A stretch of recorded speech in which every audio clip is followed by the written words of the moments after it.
ਰਾਜਨੀਤਿਕ ਪਾਰਟੀਆਂ ਪੰਜਾਬ ਦੇ ਲੋਕਾਂ ਨੂੰ ਇਹ ਗੱਲ ਨੂੰ ਸਮਝਣ ਹੀ ਨਹੀਂ ਦੇਣਾ ਚਾਹੁੰਦੀਆਂ ਵੀ ਅਸੀਂ ਕਿਹੜੇ ਮੁੱਦਿਆਂ ਤੇ ਇਕਜੁੱਟ ਹਾਂ। ਡਰੋਨ ਆਏ ਆ, ਡਰੋਨ ਕੀ ਲੈ ਕੇ ਆਏ ਆ, ਇਹ AK-47 ਆਉਂਦੀਆਂ, ਨਸ਼ਾ ਆਉਂਦਾ, ਅਸਲਾ ਆਉਂਦਾ। ਉਹ ਇੱਕ ਤਰ੍ਹਾਂ ਨਾਲ ਪਹਿਲਾਂ ਦੀ ਤਿਆਰੀ ਸੀ ਇਹਨਾਂ ਦੀ ਕੀਤੀ। ਜਦੋਂ ਦਰਬਾਰ ਸਾਹਿਬ ਦਾ ਜ਼ਿਕਰ ਕਰਦੇ ਆ ਤੇ ਫਿਰ ਕਾਂਗਰਸ ਨੂੰ ਉਹ ਯਾਦ ਕਰਾਉਣ ਦੀ ਕੋਸ਼ਿਸ਼ ਕਰਦੇ ਆ 84।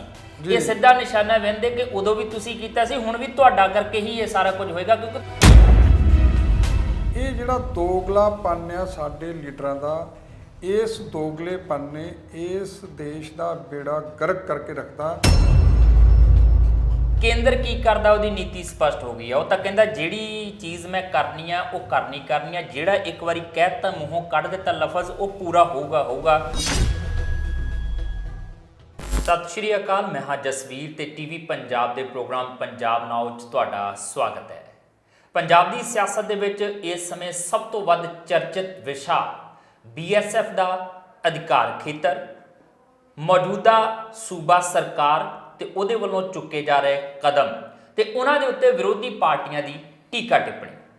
ਹੁਣ ਇਸ ਸਭ ਦੇ ਦਰਮਿਆਨ ਚਰਨਜੀਤ ਸਿੰਘ ਚੰਨੀ ਮੁੱਖ ਮੰਤਰੀ ਪੰਜਾਬ ਦੇ ਵੱਲੋਂ ਇੱਕ ਕੈਬਨਿਟ ਦੀ ਮੀਟਿੰਗ ਕੀਤੀ ਗਈ। ਮੀਟਿੰਗ ਤੋਂ ਬਾਅਦ ਪ੍ਰੈਸ ਕਾਨਫਰੰਸ ਕੀਤੀ ਗਈ ਔਰ ਪ੍ਰੈਸ ਕਾਨਫਰੰਸ ਦੇ ਵਿੱਚ ਜੋ ਰੁਖ ਚਰਨਜੀਤ ਸਿੰਘ ਚੰਨੀ ਹੋਰਾਂ ਦਾ ਰਿਹਾ ਆ, ਉਹਨੇ ਦੱਸ ਦਿੱਤਾ ਹੈ ਕਿ ਜੇ ਉਹ ਬਹੁਤੀਆਂ ਪ੍ਰਤੀਕਿਰਿਆਵਾਂ ਵਿਰੋਧੀਆਂ ਦੀਆਂ ਗੱਲਾਂ ਤੇ ਨਹੀਂ ਦਿੰਦੇ ਤੇ ਇਹਦਾ ਮਤਲਬ ਇਹ ਨਹੀਂ ਹੈ ਕਿ ਉਹ ਕੋਈ ਠੋਕਮਾ ਜਵਾਬ ਨਹੀਂ ਦੇ ਸਕਦੇ।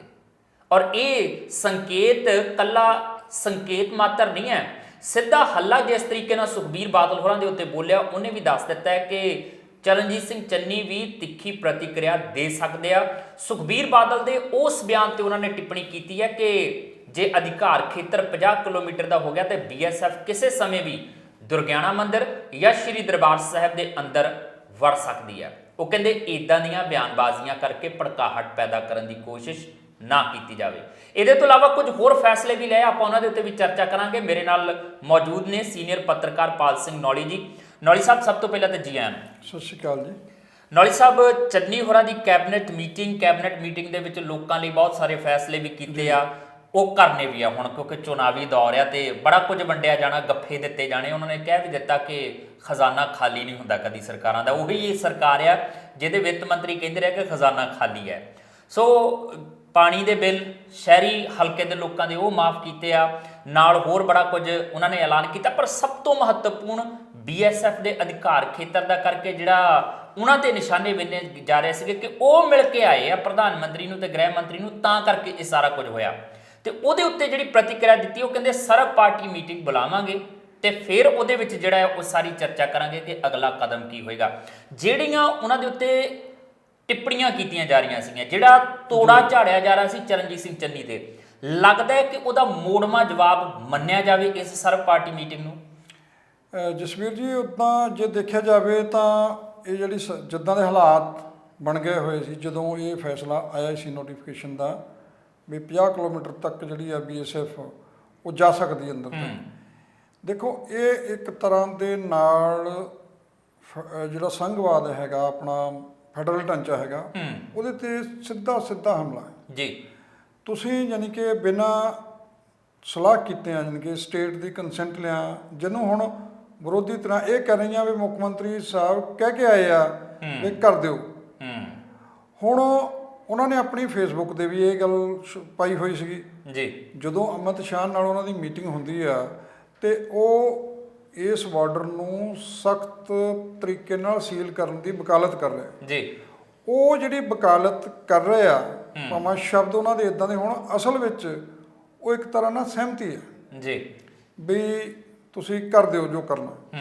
ਕਿਉਂਕਿ ਉਦੋਂ ਪਹਿਲਾਂ ਇਹ ਤਾਂ ਮੁੱਖ ਮੰਤਰੀ ਅਜੇ ਮਹੀਨਾ ਹੀ ਹੋ ਗਿਆ ਬਣੇ ਨੂੰ ਉਹਨਾਂ ਨੂੰ, ਉਦੋਂ ਪਹਿਲਾਂ ਜਿਹੜਾ ਪਿੰਡ ਸੀਗਾ ਉਹ ਕੈਪਟਨ ਅਮਰਿੰਦਰ ਸਿੰਘ ਬਣ ਗਏ ਸੀ ਜੀ। ਕਿਉਂਕਿ ਤੁਸੀਂ ਦੇਖੋ ਵੀ ਅੱਜ ਤੱਕ ਨਹੀਂ ਦਿਖਾਇਆ ਵੀ ਡਰੋਨ ਆਏ ਆ, ਡਰੋਨ ਕੀ ਲੈ ਕੇ ਆਏ ਆ, ਇਹ AK-47 ਆਉਂਦੀਆਂ, ਨਸ਼ਾ ਆਉਂਦਾ, ਅਸਲਾ ਆਉਂਦਾ।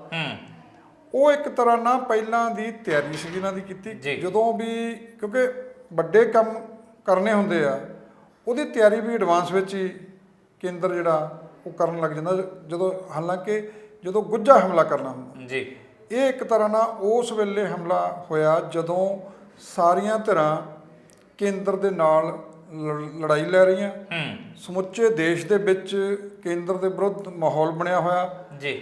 ਪਰ ਇੱਕ ਗੱਲ ਜਸਵੀਰ ਜੀ ਸੋਚਣ ਵਾਲੀ ਇਹ ਆ ਵੀ ਇਹ ਮੋਦੀ ਸਰਕਾਰ ਨੇ ਤਾਂ ਫੈਸਲਾ ਕਰ ਲਿਆ ਹੈ।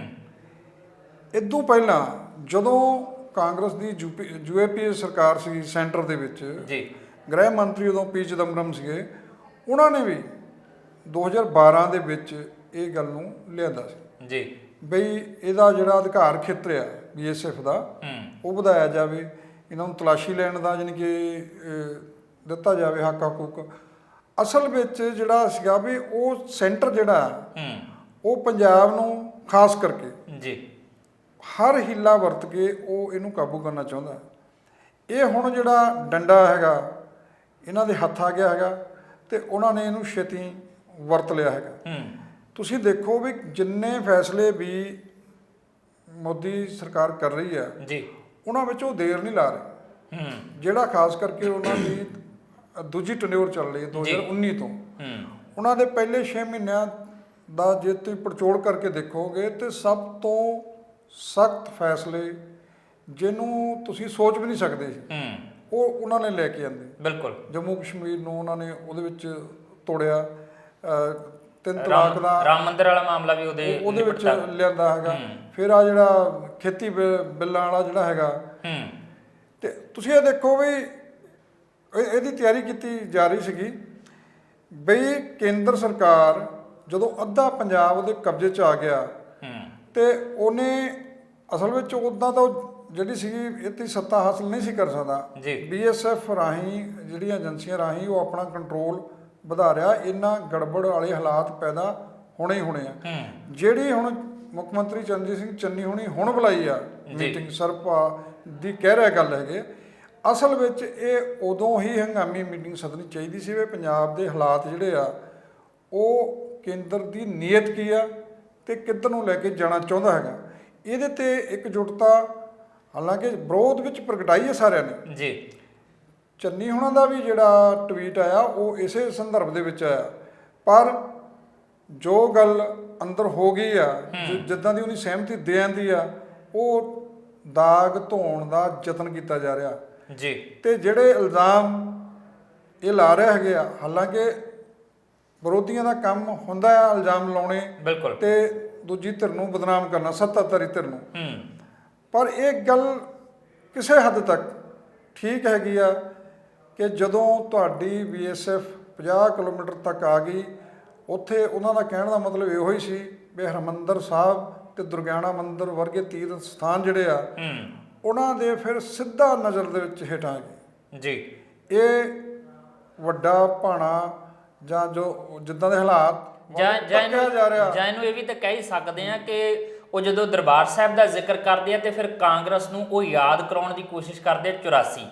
ਇਹ ਸਿੱਧਾ ਨਿਸ਼ਾਨਾ ਵਹਿੰਦੇ ਕਿ ਉਦੋਂ ਵੀ ਤੁਸੀਂ ਕੀਤਾ ਸੀ, ਹੁਣ ਵੀ ਤੁਹਾਡਾ ਕਰਕੇ ਹੀ ਇਹ ਸਾਰਾ ਕੁਝ ਹੋਏਗਾ ਕਿਉਂਕਿ ਤੁਸੀਂ ਸਹਿਮਤੀ ਦੇ ਰਹੇ ਹੋ ਇਸ ਚੀਜ਼ ਨੂੰ। ਬਿਲਕੁਲ ਉਹੀ ਗੱਲ ਵੀ ਜਿਹੜੀ ਹੁਣ ਉਹਨਾਂ ਨੇ ਗੱਲ ਕੀਤੀ ਆ ਵੀ ਸਰਬ ਪਾਰਟੀ ਮੀਟਿੰਗ ਸੱਦਣ ਦੀ, ਇਹ ਤਾਂ ਉਦੋਂ ਹੀ ਸੱਦ ਲੈਣੀ ਚਾਹੀਦੀ ਸੀ ਤਾਂ ਕਿ ਇਕਜੁੱਟਤਾ ਦਾ ਪ੍ਰਗਟਾਵਾ ਤੇ ਰੋਸ ਕੇਂਦਰ ਕੋਲ ਸਪਸ਼ਟ ਜਿਹੜਾ ਉਹ ਵੱਜਮਾ ਜਾਂਦਾ। ਹਾਲਾਂਕਿ ਸਰਬ ਪਾਰਟੀ ਮੀਟਿੰਗ ਜਿਹੜੀ ਹੁੰਦੀ ਆ ਉਹ ਕਿੰਨਾ ਕੁ ਪ੍ਰਭਾਵ ਜਾਂਦਾ। ਇਹ 3 ਖੇਤੀਬਾੜੀ ਕਾਨੂੰਨਾਂ ਦੇ ਮੁੱਦੇ ਦੇ ਉੱਤੇ ਵੀ ਸਰਬ ਪਾਰਟੀ ਮੀਟਿੰਗ ਬੁਲਾਈ ਗਈ ਸੀ। ਉੱਥੇ ਇੱਕ ਸਮੱਸਿਆ ਇਹ ਪੈਦਾ ਹੋ ਗਈ ਸੀ, ਬੈਂਸੁਰੀ ਕਹਿੰਦੇ ਸਾਨੂੰ ਨਹੀਂ ਸੱਦਿਆ ਗਿਆ, ਅੰਦਰ ਢੀਂਡਸਾ ਸਾਹਿਬ ਬੈਠੇ ਸੀਗੇ ਕਹਿੰਦੇ ਜੀ ਇਹਨਾਂ ਨੂੰ ਕਿਹੜਾ ਹੱਕ ਨਾਲ ਸੱਦਿਆ ਗਿਆ, ਉਹ ਕਿਹੜੀ ਪਾਰਟੀ ਚੋਂ ਆਉਂਦੇ, ਉਹ ਤਾਂ ਟੁੱਟੇ ਹੋਇਆ ਇੱਕ ਪਾਰਟੀ ਤੋਂ ਵੱਖਰੀ ਪਾਰਟੀ ਬਣਾਈ ਆ, ਸਾਡੀ ਤਾਂ ਆਪਣੀ ਪਾਰਟੀ ਹੈਗੀ, 2 ਵਿਧਾਇਕ ਸਾਡੇ ਹੈਗੇ ਆ, ਇਹਨਾਂ ਦਾ ਤਾਂ ਵਿਧਾਇਕ ਵੀ ਇੱਕ ਆ ਜਿਹੜਾ ਆ। ਸੋ ਉਹ ਚੀਜ਼ਾਂ ਜਿਹੜੀਆਂ ਸਰਬ ਪਾਰਟੀ ਮੀਟਿੰਗ ਵਾਲੀਆਂ ਕਿੰਨਾ ਕੁ ਪ੍ਰਭਾਵੀ ਹੁੰਦੀਆਂ ਜਿੰਨੀ ਪੋਲਿਟਿਕਸ ਹੁਣ ਸਰਬ ਪਾਰਟੀ ਮੀਟਿੰਗ ਤੇ ਵੀ ਹਾਵੀ ਹੋ ਗਈ ਹੈ। ਜਸਵੀਰ ਜੀ ਇਹ ਗੱਲ ਸਰਬ ਪਾਰਟੀ ਮੀਟਿੰਗ ਦਾ ਮਤਲਬ ਤਾਂ ਇਹ ਹੁੰਦਾ ਵੀ ਜਿਹੜਾ ਸਮੁੱਚਾ ਪੰਜਾਬ ਆ ਉਹ ਇਹਨਾਂ ਮੁੱਦਿਆਂ ਦੇ ਉੱਤੇ ਇਕਜੁੱਟ ਆ। ਗੱਲ ਅਸਲ ਉਹ ਮੀਟਿੰਗ ਦਾ ਮਤਲਬ ਇਹੋ ਹੀ ਹੁੰਦਾ ਜੀ। ਪਰ ਉਹਦੇ ਵਿੱਚ ਮੀਟਿੰਗ ਦੇ ਵਿੱਚ ਪਾਰਟੀਆਂ ਕੀ ਕਰਦੀਆਂ ਜਾ ਕੇ ਉਹ ਆਪੋ ਆਪਣੀ ਸਿਆਸਤ ਤੇ ਆਪੋ ਆਪਣੀ ਹੋਂਦ ਦਰਸਾਉਣ ਲੱਗ ਪੈਂਦੀਆਂ, ਜਿਹਦੇ ਨਾਲ ਗੱਲ ਜਿਹੜੀ ਸੁਧਰਨੀ ਦਾ ਕੀ ਹੈ ਉਹ ਪਹਿਲਾਂ ਨਾਲੋਂ ਵੀ ਵਿਗੜ ਜਾਂਦੀ ਹੈ। ਜਦੋਂ ਤੁਸੀਂ ਆਪਣੇ ਹਉਮੈ ਦਾ ਪ੍ਰਗਟਾਵਾ ਕਰਦੇ ਆ, ਜਦੋਂ ਤੁਸੀਂ ਆਪਣੀ ਹੋਂਦ ਨੂੰ ਵਧਾ ਚੜਾ ਕੇ ਪੇਸ਼ ਕਰਦੇ ਆ ਜੀ, ਤੁਸੀਂ ਦੇਖੋ ਵੀ ਜਿਹੜੀਆਂ ਸਰਬ ਪਾਰਟੀ ਮੀਟਿੰਗਾਂ ਦਾ ਜਿਹੜਾ ਹਸ਼ਰ ਤੁਸੀਂ ਗੱਲ ਕੀਤੀ ਆ ਉਹ ਇਸੇ ਕਰਕੇ ਹੁੰਦਾ ਵੀ ਪਾਰਟੀਆਂ ਦੀ ਜਿਹੜੀ ਨੀਅਤ ਆ ਉਹ ਮੁੱਦੇ ਨੂੰ ਲੈ ਕੇ ਸਾਫ਼ ਨਹੀਂ ਹੁੰਦੀ। ਉਹਦੇ ਵਿੱਚ ਉਹਨਾਂ ਨੂੰ ਹਮੇਸ਼ਾ ਹੁੰਦਾ ਵੀ ਜੇ ਅਸੀਂ ਇਹਨਾਂ ਦੀ ਗੱਲ 'ਚ ਮੰਨ ਲਈ, ਸਮਝ ਲਓ ਵੀ ਇਹ ਤਾਂ ਕਹਿਣਾ ਨਾਲ ਰਲ ਗਏ ਜੀ। ਰਾਜਨੀਤਿਕ ਪਾਰਟੀਆਂ ਪੰਜਾਬ ਦੇ ਲੋਕਾਂ ਨੂੰ ਇਹ ਗੱਲ ਨੂੰ ਸਮਝਣ ਹੀ ਨਹੀਂ ਦੇਣਾ ਚਾਹੁੰਦੀਆਂ ਵੀ ਅਸੀਂ ਕਿਹੜੇ ਕਿਹੜੇ ਮੁੱਦਿਆਂ ਤੇ ਇਕਜੁੱਟ ਹਾਂ। ਤੁਸੀਂ ਦੱਸੋ, ਜੇ ਖੇਤੀ ਕਾਨੂੰਨ ਦਾ ਵਿਰੋਧ ਸਾਰੇ ਕਰਦੇ ਆ, ਆਮ ਆਦਮੀ ਪਾਰਟੀ ਕਰਦੀ ਆ, ਆਪਣੇ ਸੰਯੁਕਤ ਮੋਰਚਾ ਵੀ, ਆਪਣੇ ਦੂਜਾ ਅਕਾਲੀ ਦਲ ਕਰਦਾ ਹੈਗਾ, ਅਕਾਲੀ ਦਲ ਵੀ ਕਰਦਾ ਹੈਗਾ, ਕਾਂਗਰਸ ਵੀ ਕਰਦੀ ਹੈਗੀ ਆ, ਬੀਜੇਪੀ ਨੂੰ ਛੱਡ ਕੇ। ਜਦੋਂ ਸਾਰੀਆਂ ਧਿਰਾਂ ਵਿਰੋਧ 'ਚ ਇਕੱਠੀਆਂ ਹੈਗੀਆਂ ਫਿਰ ਇਕੱਠ ਇਹਨਾਂ ਦਾ ਨਜ਼ਰ ਕਿਉਂ ਨਹੀਂ ਆਉਂਦਾ? ਉਹ ਸਿਰਫ ਇਸੇ ਕਰਕੇ ਵੀ ਆਪਣੀ ਹੋਂਦ ਦੀ ਲੜਾਈ 'ਚ ਲੱਗੀਆਂ ਹੋਈਆਂ। ਅੱਛਾ, ਇੱਥੇ ਇੱਕ ਚੀਜ਼ ਹੋਰ ਵੀ ਹੈ। ਜਦੋਂ ਆਪਾਂ ਕਹਿੰਦੇ ਕਿ ਸਰਬ ਪਾਰਟੀ ਮੀਟਿੰਗ ਵਿਰੋਧ, ਇਹ BSF ਦਾ ਅਧਿਕਾਰ ਖੇਤਰ ਵਧਾਉਣ ਦਾ ਕਾਂਗਰਸ ਵੀ ਇਸ ਵੇਲੇ ਕਰ ਰਹੀ ਆ, ਅਕਾਲੀ ਦਲ ਵੀ ਕਰ ਰਿਹਾ ਆ, ਆਮ ਆਦਮੀ ਪਾਰਟੀ ਵੀ ਕਰ ਰਹੀ ਆ, ਬਾਕੀ ਧਿਰਾਂ ਵੀ ਕਰ ਰਹੀਆਂ। ਪਰ ਜਦੋਂ ਅਕਾਲੀ ਦਲ ਦੀ ਆਪਾਂ ਗੱਲ ਦੇਖਦੇ ਹਾਂ ਤੇ ਇਹ ਪਹਿਲੇ ਮਾਮਲਿਆਂ ਦੇ ਵਿੱਚ ਵੀ ਪਾਇਆ ਗਿਆ ਤੇ ਹੁਣ ਵੀ ਪਾਇਆ ਗਿਆ, ਕੇਂਦਰ ਦੇ ਵੱਲ ਘੱਟ ਜਿਹੜੀ ਉਂਗਲ ਚੁੱਕੀ ਜਾਂਦੀ ਹੈ, ਸਟੇਟ ਗਵਰਨਮੈਂਟ ਵੱਲ ਵੱਧ ਉਂਗਲ ਚੁੱਕੀ ਜਾਂਦੀ ਹੈ। ਇਹਦਾ ਕਾਰਨ ਇਕੱਲੀਆਂ ਚੋਣਾਂ ਮੰਨ ਲਿਆ ਜਾਵੇ ਜਾਂ ਸੱਚੀ ਇਹਨਾਂ ਨੂੰ ਲੱਗਦਾ ਕਿ ਇਹ ਪੰਜਾਬ ਦੀ ਸਰਕਾਰ ਇੰਨੀ ਪ੍ਰਭਾਵੀ ਹੈ ਕਿ ਕੇਂਦਰ ਤੋਂ ਵੀ ਆਪਣੇ ਫੈਸਲੇ ਕਰਵਾ ਲੈਂਦੀ ਹੈ? ਤੁਸੀਂ ਦੇਖੋ ਵੀ ਜੋ ਹਾਲਾਤ ਬਣਦੇ ਜਾ ਰਹੇ ਪੰਜਾਬ ਦੇ ਵਿੱਚ, ਉਹਦੇ ਵਿੱਚ ਜਿਹੜੀ ਗੱਲ ਇੱਕ ਮੈਂ ਕਹਿਣੀ ਹੋਰ ਚਾਹੁੰਦਾ ਸੀ ਕਿ ਹੁਣ BJP ਵਾਲੇ ਬੜਾ ਠੋਕ ਵਜਾ ਕੇ ਕਹਿ ਰਿਹਾ ਜੀ ਬਹੁਤ ਵਧੀਆ ਕੰਮ ਕਰ ਲਿਆ, BSF ਨੂੰ ਅਧਿਕਾਰ ਦੇ ਦਿੱਤੇ, ਇਹ ਸਰਹੱਦੀ ਸੂਬਾ ਹੈਗਾ, ਇਹਦੇ ਵਿੱਚ ਲੋੜ ਸੀਗੀ, ਉੱਧਰੋਂ ਬਾਹਰੋਂ ਨਸ਼ੇ ਆ ਰਹੇ ਆ, ਆਪਣੇ ਹਥਿਆਰ ਆ ਰਹੇ ਆ ਜੀ, ਸਾਰਾ ਕੁਝ। ਤੁਸੀਂ ਦੇਖੋ ਵੀ ਜਦੋਂ ਆਪਣੇ ਨਰਿੰਦਰ ਮੋਦੀ ਹੁਣ ਪ੍ਰਧਾਨ ਮੰਤਰੀ ਆ ਦੇਸ਼ ਦੇ, ਜਦੋਂ ਇਹ ਗੁਜਰਾਤ ਦੇ ਮੁੱਖ ਮੰਤਰੀ ਸੀ ਜੀ, ਜਦੋਂ ਉਹ 12 ਦੀ ਮੈਂ ਗੱਲ ਕਰਦਾ ਵੀ ਜਦੋਂ ਕੇਂਦਰੀ ਗ੍ਰਹਿ ਮੰਤਰੀ P ਚਿਦੰਬਰਮ ਨੇ ਇਹਦੀ ਵਕਾਲਤ ਕੀਤੀ ਸੀ ਵੀ ਇਹਨਾਂ ਦਾ ਦਾਇਰਾ ਵਧਾਇਆ ਜਾਵੇ ਜੀ, ਉਸ ਵੇਲੇ ਚਿੱਠੀ ਲੈ ਕੇ ਜਾਣੀ ਕਿ ਮੁੱਖ ਮੰਤਰੀ ਉਸ ਵੇਲੇ ਦੇ ਨਰਿੰਦਰ ਮੋਦੀ ਨੇ ਵਿਰੋਧ ਪ੍ਰਗਟਾਇਆ ਵੀ ਕਿਉਂ ਅਧਿਕਾਰ ਤੁਸੀਂ ਇਹਨਾਂ ਨੂੰ ਦੇਣਾ ਹੈਗਾ। ਤੁਸੀਂ ਦੱਸੋ ਵੀ ਜਿਹੜੇ ਲੀਡਰਾਂ ਦੀ ਨੀਤੀ ਤੇ ਨੀਅਤ ਦੇ ਵਿੱਚ ਸ਼ੱਕ ਕਿਉਂ ਨਾ ਕੀਤਾ ਜਾਵੇ?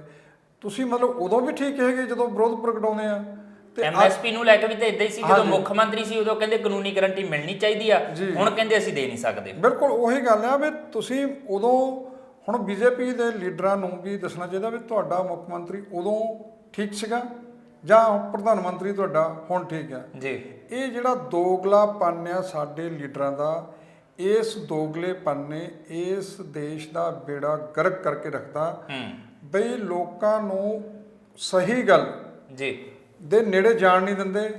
ਸਿਰਫ ਝੂਠ ਇੰਨਾ ਬੋਲਿਆ ਜਾਂਦਾ, ਕੁਫਰ ਇੰਨਾ ਤੋਲਿਆ ਜਾਂਦਾ ਕਿ ਲੋਕਾਂ ਨੇ ਤਾਂ ਜਿਹੜਾ ਹੁਣ ਚੈਨਲ ਹੈਗੇ TV ਚੈਨਲ ਉਹ ਦੇਖਣੇ ਬੰਦ ਕਰ ਦੇ ਜੀ। ਮੈਂ ਆਪਣੀ ਗੱਲ ਤਾਂ ਜ਼ਰੂਰ ਕਹਿ ਸਕਦਾ ਕਿ ਮੈਂ 2014 ਤੋਂ ਬਾਅਦ ਉਹਨੂੰ ਬੰਨ੍ਹ ਕੇ ਰੱਖਿਆ ਹੋਇਆ ਜੀ ਵੀ ਇਦੋਂ ਵੱਧ ਕੁਫਰ ਜਿਹੜਾ ਸੁਣਨਾ ਦੇਖਣਾ ਉਹ ਹੱਦੋਂ ਪਾਰ ਗੱਲ ਹੋ ਗਈ। ਆਪ ਜ਼ਰੂਰ ਆਪਾਂ TV ਤੇ ਆ ਸਕਦੇ ਨਹੀਂ ਦੇਖੋ ਜਿਹੜੀ ਗੱਲ ਕਰਨੀ ਆ ਬਿਲਕੁਲ ਆਪਣੇ ਜਿਹੜੀ ਲੋਕਾਂ ਦੇ ਮਸਲਿਆਂ ਦੀ ਗੱਲ ਆ, ਲੋਕਾਂ ਦੇ ਚਿੰਤਾਵਾਂ ਦੀ ਗੱਲ ਆ, ਜਿਹੜੇ ਪੰਜਾਬ ਦੇ ਸਾਰੋਕਾਰ ਹੈਗੇ ਆ ਉਹ ਤਾਂ ਅਸੀਂ ਡਿਸਕਸ਼ਨ ਕਰਦੇ ਨਾ। ਬਿਲਕੁਲ ਸਾਡੇ ਲਈ ਵੀ ਇੱਕ ਮਾਧਿਅਮ ਹੈ ਕਿ ਜਿਹੜੀ ਚੀਜ਼ਾਂ ਹੋ ਵਾਪਰੀਆਂ ਉਹ ਕਿੰਨੀਆਂ ਚੰਗੀਆਂ ਤੇ ਕਿੰਨੀਆਂ ਮਾੜੀਆਂ। ਜਿਹੜਾ ਮੀਡੀਆ ਆ ਉਹ ਤੁਹਾਨੂੰ ਇੱਕ ਪਾਸੜ ਜਾਣਕਾਰੀ ਦੇ ਰਿਹਾ, ਤੁਹਾਡੀ ਸੋਚ ਦੇ ਉੱਤੇ ਕੰਟਰੋਲ ਕਰ ਰਿਹਾ, ਤੁਹਾਨੂੰ ਹੋਰ ਕੁਝ ਜਾਣਨ ਨਹੀਂ ਦੇ ਰਿਹਾ। ਉਹ ਜੋ ਦੱਸਣਾ ਚਾਹੁੰਦੇ ਆ ਉਹ ਤੁਹਾਡੇ ਦਿਮਾਗ 'ਚ ਫਿੱਟ ਕੀਤਾ ਜਾ ਰਿਹਾ, ਤੁਹਾਡੀ ਜਾਣਕਾਰੀ ਨਹੀਂ ਵਧਾ ਰਿਹਾ।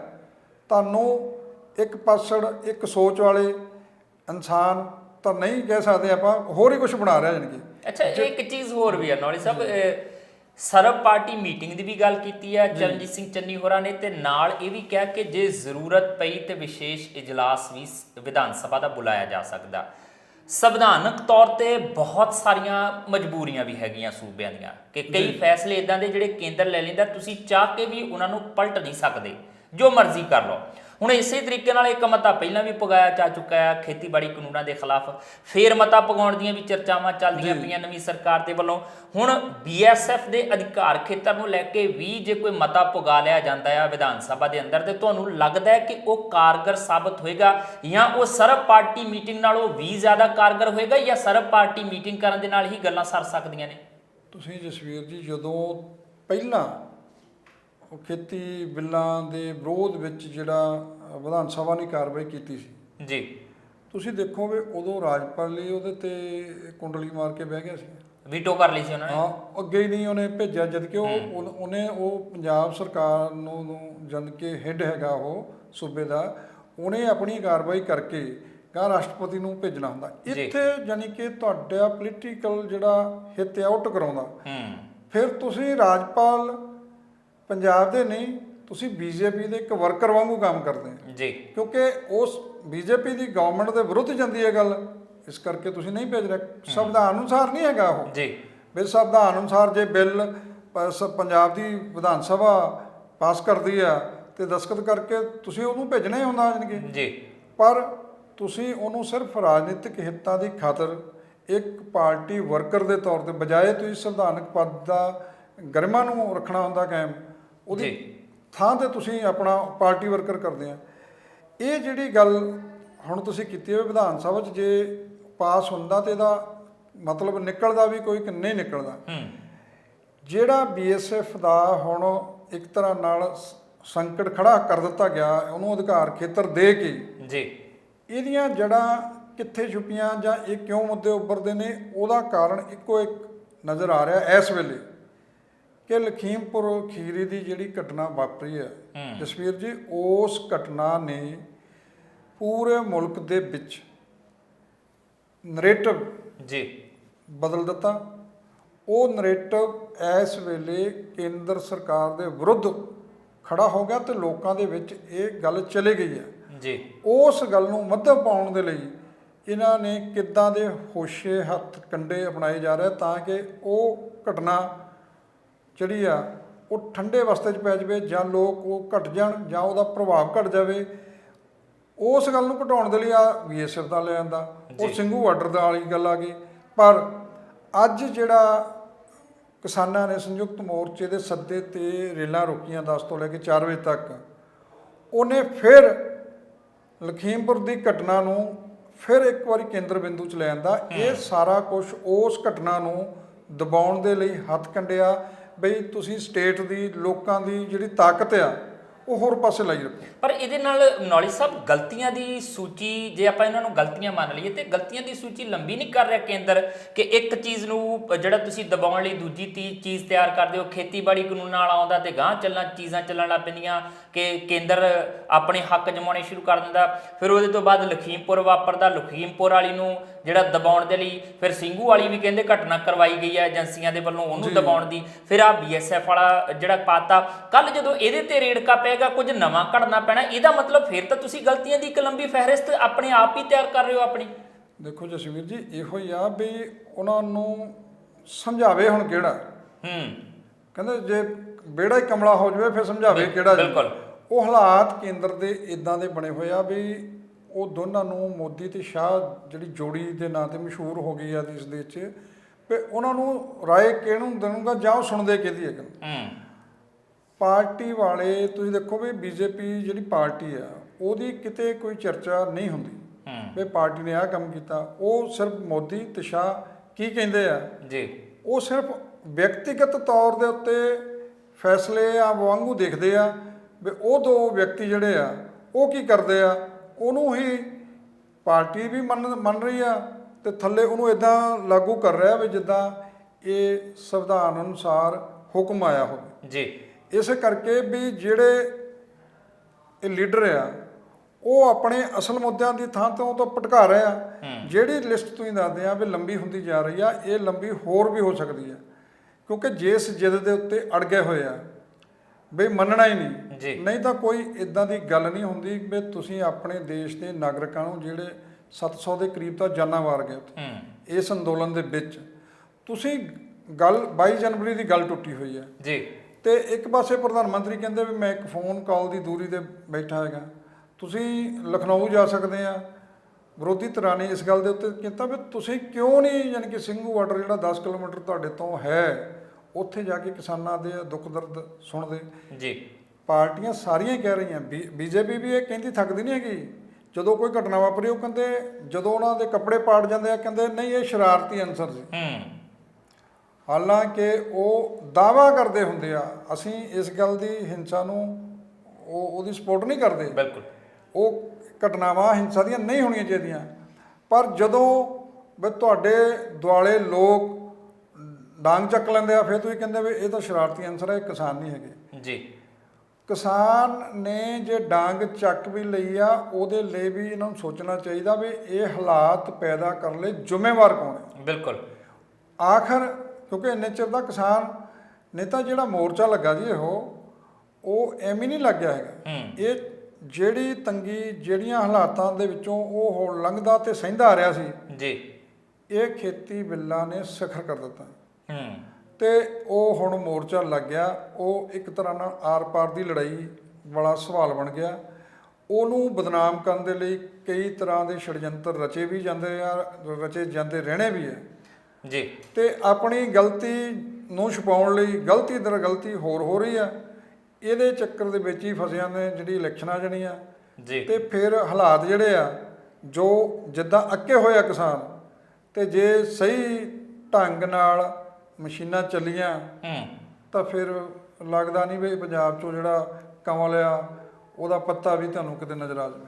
ਮਸ਼ੀਨਾਂ ਤੇ ਤੁਹਾਨੂੰ ਵੀ ਸ਼ੱਕ ਆ, ਪਰ ਇੱਕ ਚੀਜ਼ ਜ਼ਰੂਰ ਆ, ਕੇਂਦਰ ਕੀ ਕਰਦਾ ਉਹਦੀ ਨੀਤੀ ਸਪਸ਼ਟ ਹੋ ਗਈ ਆ। ਉਹ ਤਾਂ ਕਹਿੰਦਾ ਜਿਹੜੀ ਚੀਜ਼ ਮੈਂ ਕਰਨੀ ਆ ਉਹ ਕਰਨੀ ਆ, ਜਿਹੜਾ ਇੱਕ ਵਾਰੀ ਕਹਿਤਾ ਮੂੰਹੋਂ ਕੱਢ ਦਿੱਤਾ ਲਫ਼ਜ਼ ਉਹ ਪੂਰਾ ਹੋਊਗਾ। ਇਹ ਇਸ ਤਰੀਕੇ ਦਾ ਉਹਨੇ ਕਰ ਲਿਆ ਤੇ ਤੁਹਾਡੀ ਕਿਸੇ ਦੀ ਸੁਣਵਾਈ ਕਰਨੀ ਆ। ਪਰ ਜਦੋਂ ਅਸੀਂ ਸੂਬੇ ਦੀ ਗੱਲ ਕਰਦੇ ਹਾਂ, ਸਾਡੇ ਸੂਬੇ ਦੀ ਗੱਲ ਕਰਦੇ ਹਾਂ, ਅਸੀਂ ਕਾਂਗਰਸ, ਅਕਾਲੀ ਦਲ, ਆਮ ਆਦਮੀ ਪਾਰਟੀ, ਬਾਕੀ ਤਰ੍ਹਾਂ ਦੀ ਗੱਲ ਕਰਦੇ ਹਾਂ, ਸਾਡੀਆਂ ਜਿਹੜੀਆਂ ਪਾਰਟੀਆਂ ਗਲਤੀਆਂ ਕਰਦੀਆਂ ਹੈ ਕਿ ਆਪਣੀ ਕੁਰਸੀ ਦੀ ਖਾਤਰ ਸੂਬੇ ਦੇ ਹੁਣ ਤੱਕ ਲਗਾਤਾਰ ਸਾਰੀਆਂ ਹੀ ਪਾਰਟੀਆਂ, ਇੱਕ ਨਹੀਂ ਸਾਰੀਆਂ ਹੀ ਪਾਰਟੀਆਂ ਜਿੱਦਾਂ ਆਪਣੇ ਹਿੱਤ ਗਹਿਣੇ ਰੱਖਦੀਆਂ ਰਹੀਆਂ ਕੇਂਦਰ ਲਈ। ਪੈਰਾਂ ਨੂੰ ਕੁਹਾੜੀ ਤਾਂ ਪਹਿਲਾਂ ਹੀ ਮਾਰੀ ਹੋਈ ਹੈ ਇਹਨਾਂ ਨੇ। ਹੁਣ ਤਾਂ ਕਹਿ ਸਕਦੇ ਕਿ ਡਿੱਗਦਾ ਢਹਿੰਦਾ ਜਿਹੜਾ ਪੰਜਾਬ ਸੀ ਉਹਨੂੰ ਉਦਾਂ ਹੀ ਜਾਨੋਂ ਮਾਰਨ ਦੀ ਕੋਸ਼ਿਸ਼ ਕੀਤੀ ਜਾ ਰਹੀ ਹੈ। ਅਜੇ ਵੀ ਕੋਈ ਹੋਪ ਹੈ ਸਾਡੀਆਂ ਨਾ ਪਾਰਟੀਆਂ ਤੋਂ ਕਿ ਜੇ 4 ਕਦਮ ਪੁੱਟ ਲੈਣ ਸਹੀ ਰਸਤੇ ਦੇ ਤਾਂ ਸ਼ਾਇਦ ਪੈਰਾਂ ਤੇ ਅਸੀਂ ਦੁਬਾਰਾ ਆ ਜਾਈਏ? ਜਸਵੀਰ ਜੀ, ਪੰਜਾਬ ਨਾ ਕਈ ਸੰਕਟਾਂ ਦੇ ਵਿੱਚੋਂ ਲੰਘ ਰਿਹਾ ਹੈਗਾ, ਫਸਿਆ ਵੀ ਹੋਇਆ। ਪਹਿਲਾਂ ਤਾਂ 3 ਲੱਖ ਕਰੋੜ ਦਾ ਜਿਹੜਾ ਕਰਜ਼ਾ, ਫਿਰ ਜਿਹੜੀ ਬੌਧਿਕ ਕੰਗਾਲੀ ਦਾ ਜ਼ਿਕਰ ਕਦੇ ਚਰਚਾ 'ਚ ਆ ਨਹੀਂ ਰਿਹਾ ਜੀ। ਫਿਰ ਜਿਹੜਾ ਪੰਜਾਬ ਆ ਉਹ ਇੱਕ ਤਰ੍ਹਾਂ ਨਾਲ ਲੀਡਰਲੈਸ ਹੋ ਗਿਆ, ਆਗੂ ਵਿਹੂਣਾ ਹੋ ਗਿਆ। ਕਿਸੇ ਪਾਰਟੀ ਦਾ ਆਗੂ ਦੱਸੋ ਜਿਹਨੂੰ ਦੂਜੀਆਂ ਪਾਰਟੀਆਂ ਵੀ ਤੇ ਉਹਨਾਂ ਦੀ ਆਪਣੀ ਪਾਰਟੀ ਵੀ ਮੰਨ ਲਵੇ ਵੀ ਇਹ ਰੋਲ ਮਾਡਲ ਹੈਗਾ। ਕਿਸੇ ਪਾਰਟੀ ਦਾ ਕੋਈ ਵੀ ਬੰਦਾ ਤੁਹਾਨੂੰ ਇਦਾਂ ਦਾ ਨਹੀਂ ਦੱਸਦਾ।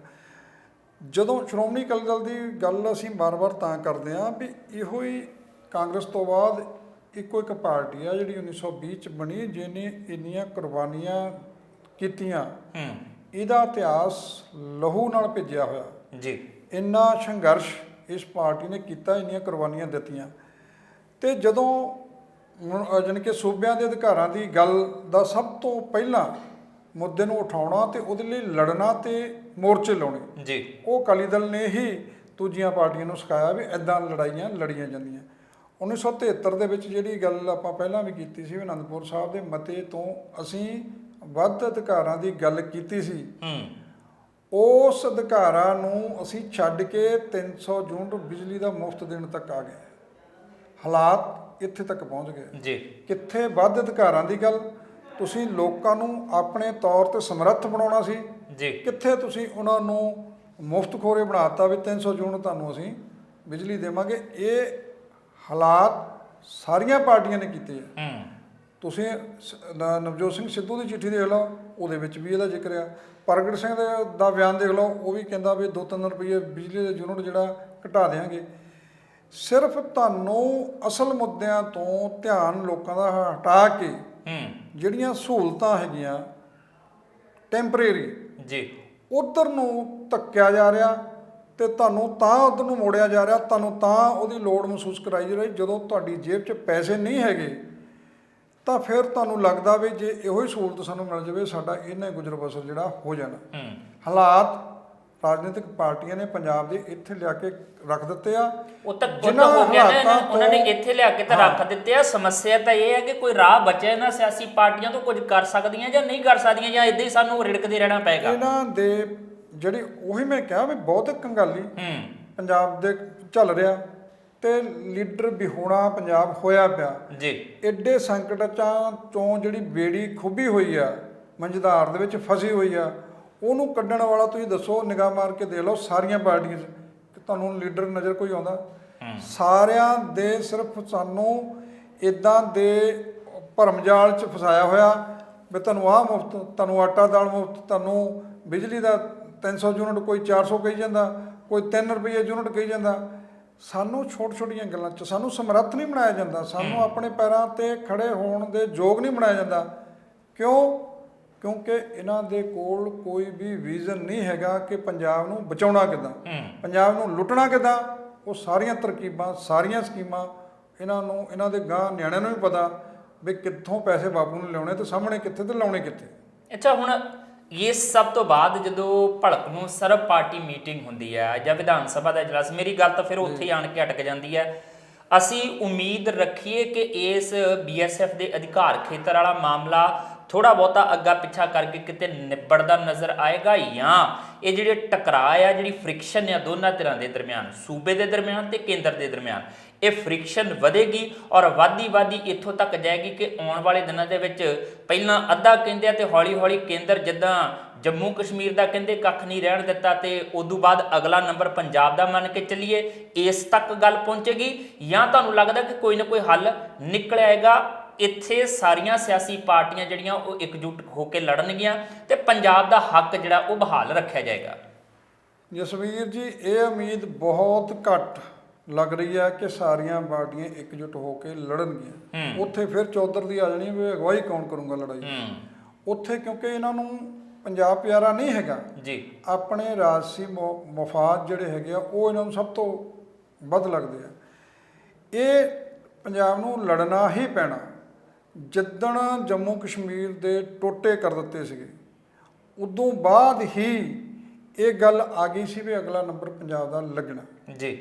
ਹੁਣ ਇਹ 2019 ਦੇ ਵਿੱਚ ਕੀਤਾ 5 ਅਗਸਤ ਨੂੰ, ਤੇ ਹੁਣ ਜਦੋਂ ਸਮਾਂ ਹੋ ਗਿਆ ਤੇ ਹਾਲਾਤ ਉਧਰ ਨੂੰ ਵੱਧ ਰਹੇ ਹੈਗੇ। ਪੰਜਾਬ ਦੇ ਲੋਕ ਤਾਂ ਜਦੋਂ ਕਿੰਨੇ ਧੜਵੀਆਂ ਦੇ ਹਮਲੇ ਹੋਏ ਤੇ ਇਹ ਸੈਂਕੜੇ ਸਾਲਾਂ ਤੋਂ ਲਗਾਤਾਰ ਲੜਦੇ ਰਹੇ ਧੜਵੀਆਂ ਦੇ ਨਾਲ ਜੀ, ਮੂੰਹ ਮੋੜੇ ਉਹਨਾਂ ਦੇ। ਇਹਨਾਂ ਨੂੰ ਆਪ ਪੰਜਾਬ ਦੇ ਲੋਕਾਂ ਨੂੰ ਆਪ ਇਕਜੁੱਟ ਹੋ ਕੇ ਇਹ ਲੜਾਈ ਦੇ ਵਿੱਚ ਕੁੱਦਣਾ ਪੈਣਾ ਜੀ। ਕੇਂਦਰ ਦੇ ਵਿਰੁੱਧ ਆਪ ਲੜਨਾ ਪੈਣਾ। ਰਾਜਸੀ ਪਾਰਟੀਆਂ ਦੇ ਕੋਲ ਇਸ ਮੁਸ਼ਕਲ ਚੋਂ ਕੱਢਣ ਲਈ ਪੰਜਾਬ ਨੂੰ ਕੋਈ ਵਿਜ਼ਨ ਨਹੀਂ ਹੈਗਾ, ਕਿਉਂਕਿ ਇਹਨਾਂ ਦੀਆਂ ਕਮਜ਼ੋਰੀਆਂ ਉਹਨਾਂ ਨੂੰ ਪਤਾ ਜੀ। ਤੁਸੀਂ ਦੇਖਿਆ ਹੋਣਾ ਵੀ ਇਹ ਵੀ ਚਰਚਾ ਰਹੀ ਜਦੋਂ ਕੈਪਟਨ ਅਮਰਿੰਦਰ ਸਿੰਘ ਮਿਲ ਕੇ ਆਉਂਦੇ ਆ ਪ੍ਰਧਾਨ ਮੰਤਰੀ ਤੇ ਅਮਿਤ ਸ਼ਾਹ ਨੂੰ, ਉਹਨਾਂ ਦੇ ਕੋਲ ਇੱਕ ਫਾਈਲ ਹੁੰਦੀ ਹੈ, ਉਹ ਦਸਤਾਵੇਜ਼ ਸੌਂਪ ਕੇ ਆਉਂਦੇ ਆ। ਉਹਦੇ ਬਾਰੇ ਚਰਚਾ ਵੀ ਇਹ ਕੋਈ ਕਹਿੰਦਾ ਵੀ ਚੰਨੀ ਬਾਰੇ ਫਾਈਲਾਂ ਹੈਗੀਆਂ ਵੀ ਇਹਨੇ ਆਹ ਕੁਛ ਕੀਤਾ, ਉਹਦੇ ਬਾਰੇ ਆ ਕੋਈ ਹੋਰ ਮੰਤਰੀਆਂ ਬਾਰੇ। ਇਹਦੇ ਵਿੱਚ ਅਸੀਂ ਇਹ ਨਹੀਂ ਕਹਿ ਸਕਦੇ, ਸਾਨੂੰ ਤਾਂ ਦਿਖਾ ਕੇ ਉਹ ਗਏ ਨਹੀਂ ਹੈਗੇ, ਪਰ ਇਸ ਗੱਲ ਤੋਂ ਇਨਕਾਰ ਵੀ ਨਹੀਂ ਕੀਤਾ ਜਾ ਸਕਦਾ ਕਿਉਂਕਿ ਮੁੱਖ ਮੰਤਰੀ ਦੇ ਕੋਲ ਬਹੁਤ ਕੁਝ ਹੁੰਦਾ ਜਿਹੜੀਆਂ ਉਹ ਕਮਜ਼ੋਰ ਉਹਨਾਂ ਦੀਆਂ ਨਾੜਾਂ ਨੂੰ ਦੱਬਣਾ ਜਾਣਦੇ ਜੀ।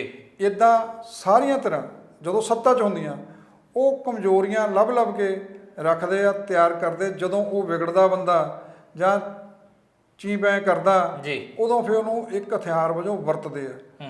ਇਹ ਤੋਂ ਕੋਈ ਆਨਾਕਾਨੀ ਨਹੀਂ ਕੀਤੀ ਜਾ ਸਕਦੀ ਕਿ ਕੈਪਟਨ ਅਮਰਿੰਦਰ ਸਿੰਘ ਅਜਿਹਾ ਕਰਕੇ ਨਾ ਆਏ ਹੋਣ ਤੇ ਜਾਂ ਉਹਨਾਂ ਨੇ ਇਹ ਕੜੀ ਨਾ ਕੋਲੀ ਹੋਵੇ। ਬਿਲਕੁਲ, ਤੇ ਫਿਰ ਇਹ ਸਭ ਤੋਂ ਬਾਅਦ ਇਹੀ ਕਿਹਾ ਜਾ ਸਕਦਾ ਕਿ ਸਾਡੇ ਸਿਆਸਤਦਾਨ ਤੇ ਸਿਆਸੀ ਪਾਰਟੀਆਂ ਪੰਜਾਬ ਦੇ ਮਸਲੇ ਇਮਾਨਦਾਰੀ ਨਾਲ ਹੱਲ ਕਰਨਾ ਚਾਹੁੰਦੀਆਂ ਹੀ ਨਹੀਂ ਜਾਂ ਚਾਹੁੰਦੇ ਹੀ ਨਹੀਂ, ਕਿਉਂਕਿ ਇਹਦੇ ਨਾਲ ਉਹਨਾਂ ਦੀ ਕੁਰਸੀ ਦੀ ਖੇਡ ਵਿਗੜਦੀ ਹੈ। ਜਿਹੜੀਆਂ ਉੱਪਰ ਸਾਂਝਾਂ ਨੇ ਉਹ ਵਿਗੜਦੀਆਂ ਨੇ, ਪਰ ਕਿੰਨੀ ਕੁ ਦੇਰ ਪੰਜਾਬ ਦੇ ਹਿੱਤਾਂ ਨੂੰ ਗਹਿਣੇ ਧਰ ਕੇ ਇਹ ਕੁਰਸੀਆਂ ਜਾਂ ਸੱਤਾ ਮਾਣਦੇ ਰਹਿਣਗੇ, ਉਹਦਾ ਸੁੱਖ ਹਾਸਲ ਕਰਦੇ ਰਹਿਣਗੇ। ਜੇ ਪੰਜਾਬ ਨਹੀਂ ਤਾਂ ਫਿਰ ਪੰਜਾਬ ਦੀ ਇਹਨਾਂ ਦੀ ਸਿਆਸਤ ਕਿੱਥੇ ਰਹਿ ਗਈ? ਇਹ ਚੀਜ਼ ਸੋਚਣੀ ਪੈਗੀ ਪੰਜਾਬ ਦੇ ਲੋਕਾਂ ਨੂੰ ਵੀ। ਜਿਹੜੀ ਬਹੁਤੀ ਕੰਗਾਲੀ ਦੀ ਗੱਲ ਪਾਲ ਸਿੰਘ ਨੌਲੀ ਹੋਰਾਂ ਨੇ ਕੀਤੀ ਹੈ, ਇਹ ਜੇ ਪੂਰੇ ਤਰੀਕੇ ਨਾਲ ਅਸੀਂ ਉਸ ਪਾਸੇ ਵੱਲ ਨਹੀਂ ਜਾਂਦੇ ਤਾਂ ਘੱਟੋ ਘੱਟ ਬੌਧਿਕ ਪੱਧਰ ਸਾਡਾ ਇੰਨਾ ਕੁ ਥੋੜਾ ਜਿਹਾ ਉੱਚਾ ਹੋਣਾ ਚਾਹੀਦਾ ਕਿ ਵੋਟ ਪਾਉਣ ਦੇ ਹੱਕ ਦੇ ਬਾਰੇ ਜਦੋਂ ਗੱਲ ਚੱਲੇ ਤੇ ਸਾਨੂੰ ਪਤਾ ਹੋਵੇ ਕਿ ਕਿਹੜੇ ਲੋਕ ਨੇ ਜਿਹੜੇ ਸਾਡੀ ਤੇ ਸਾਡੇ ਸੂਬੇ ਦੇ ਹਿੱਤ ਦੀ ਗੱਲ ਕਰ ਸਕਦੇ ਆ, ਕਿਹੜੇ ਲੋਕ ਨੇ ਜਿਹੜੇ ਸਾਨੂੰ ਅਗਾਂਹ ਨੂੰ ਲਿਜਾ ਸਕਦੇ, ਪਿੱਛੇ ਨੂੰ ਨਹੀਂ ਖਿੱਚਣਗੇ। ਅਸੀਂ ਵੋਟ ਉਧਰਲੇ ਪਾਸੇ ਪਾਉਣੀਆਂ, ਜਾਂ ਫਿਰ ਸਾਡੀ ਉੱਥੇ ਵੀ ਬੌਧਿਕ ਕੰਗਾਲੀ ਇਸ ਤਰੀਕੇ ਨਾਲ ਨਜ਼ਰ ਆਏਗੀ ਕਿ ਰਵਾਇਤੀ ਤੌਰ ਤੇ ਭਾਈ ਸਾਡੇ ਤਾਂ ਪਿਓ ਦਾਦੇ ਇਸ ਪਾਰਟੀ ਨਾਲ ਜੁੜੇ ਹੋਏ ਸੀਗੇ, ਇਸ ਕਰਕੇ ਅਸੀਂ ਇਧਰਲੇ ਪਾਸੇ ਵੋਟ ਪਾਉਣੀਆਂ। ਭਵਿੱਖ ਸਾਡਾ ਇਸੇ ਤੇ ਨਿਰਭਰ ਕਰਦਾ ਆ ਕਿ ਲੋਕ ਜਿੰਨੇ ਚੇਤਨ ਹੋਣਗੇ, ਲੋਕ ਜਿੰਨੇ ਜਾਗਰੂਕ ਹੋਣਗੇ, ਸਾਡੇ ਲੀਡਰ ਉਨੇ ਹੀ ਸਿੱਧੇ ਰਾਹ ਤੁਰਦੇ ਸਾਨੂੰ ਨਜ਼ਰ ਆ ਸਕਦੇ ਆ।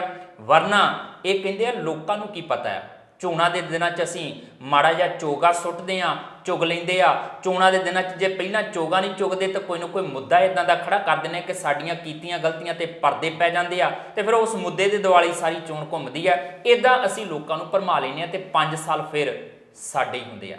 ਇਹਨਾਂ ਚੀਜ਼ਾਂ ਤੋਂ ਜੇ ਮੁਕਤ ਹੋ ਜਾਵਾਂਗੇ ਤਾਂ ਉਮੀਦ ਕੀਤੀ ਜਾ ਸਕਦੀ ਹੈ ਫਿਰ ਪੰਜਾਬ ਵੀ ਤਰੱਕੀ ਦੇ ਰਾਹ ਤੇ ਤੁਰਦਾ ਤੁਹਾਨੂੰ ਨਜ਼ਰ ਆ ਸਕਦਾ। ਫਿਲਹਾਲ ਇਸੇ ਉਮੀਦ ਦੇ ਨਾਲ ਜਸਵੀਰ ਨੂੰ ਦਿਓ ਇਜਾਜ਼ਤ, ਪਰ ਤੁਸੀਂ ਤਾਜ਼ਾ ਤਰੀਨ ਖਬਰਾਂ ਲਈ ਦੇਖਦੇ ਰਹੋ ਟੀਵੀ ਪੰਜਾਬ। ਸਤਿ ਸ਼੍ਰੀ ਅਕਾਲ ਜੀ, ਮੈਂ ਨਿਰਮਲ ਮਾਨ ਊੜਾ ਟੈਕਸ ਸੈਟਲਮੈਂਟ ਤੋਂ।